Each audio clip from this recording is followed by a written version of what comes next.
அண்ணாமலையார் கோயில் வருமானம் எங்க போகுது? எவ்வளவு பணம் வருது? ஏன் ஒரு இரும்பு ஷீட் வாங்கி அடிச்சு அதை குப்பை தொட்டி ஆக்க கூடாதா? இந்த மாதிரி இந்த துணிலாம் வந்து எப்படி தாங்கும்? அதை பாருங்க, இந்த துணிலாம் எப்படி தாங்கும்? திருவண்ணாமலையில் தீப திருவிழாவை முன்னிட்டு லட்சக்கணக்கான பக்தர்கள் வருவார்கள் என்று எதிர்பார்க்கப்படும் நேரத்தில் திருவண்ணாமலையில் மாநகராட்சி வைத்திருக்கும் குப்பை தொட்டிதான் மக்களின் கவனத்தை ஈர்த்திருக்கிறது. வழிநெடுகிலும் இருக்கும் மரங்களை சுற்றி 4 புறமும் பச்சை நிற மெல்லிய துணியை கட்டி வைத்து அதுதான் குப்பை தொட்டி என எழுதி வைத்திருக்கிறது மாநகராட்சி நிர்வாகம். அண்ணாமலையார் கோவிலுக்கு வரும் வருமானம் எல்லாம் எங்கே செல்கிறது? அடிச்சுவிடு அறநிலையத்துறை அமைச்சரின் ஐடியாதான் இந்த துணி குப்பை தொட்டியா? மழை நேரத்தில் எந்த அளவு குப்பைகளை இந்த துணி தாக்குப்பிடிக்கும்? குப்பை தொட்டி கூட வைக்க முடியாத அளவிற்கு மாநகராட்சி வறுமையில் இருக்கிறதா?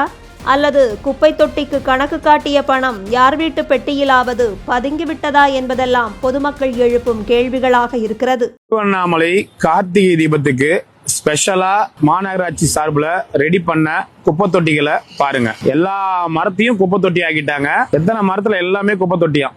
இந்த துணி வந்து எப்படி வந்து ஒரு ஸ்ட்ராங்கா இருக்கும்? ஏன் ஒரு ஷீட் வாங்கி அடிக்க முடியாதா?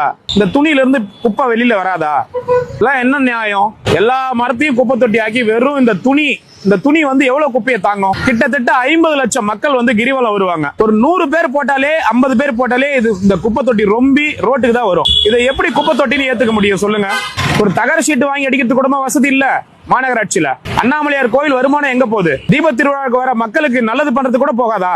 மரத்துக்கு மரம் எவ்வளவு பெரிய குப்பை தொட்டி பாருங்க, எவ்வளவு ஸ்ட்ராங்கான குப்பை தொட்டி பாருங்க. நம்ம நாடு எதை நோக்கி போகுது? ஃபாரின்காரெல்லாம் பார்த்தா நம்மள என்ன நினைப்பான்? வெளியூர்காரெல்லாம் பார்த்தா என்ன நினைப்பான்? சொல்லுங்க, எவ்வளவு பணம் வருது? ஏன் ஒரு இரும்பு ஷீட் வாங்கி அடிச்சு அதை குப்பை தொட்டி ஆக்க கூடாதா? இந்த மாதிரி இந்த துணிலாம் வந்து எப்படி தாங்கும்? அதை பாருங்க, இந்த துணிலாம் எப்படி தாங்கும்? அதிகமா குப்பை வந்தா என்ன ஆகும்? இது நம்ம கிட்ட அப்படியே ரோட்டுக்கு தான் வரும். ஏன் ஒரு ஷீட் வாங்கி அடிக்க கூடாதா?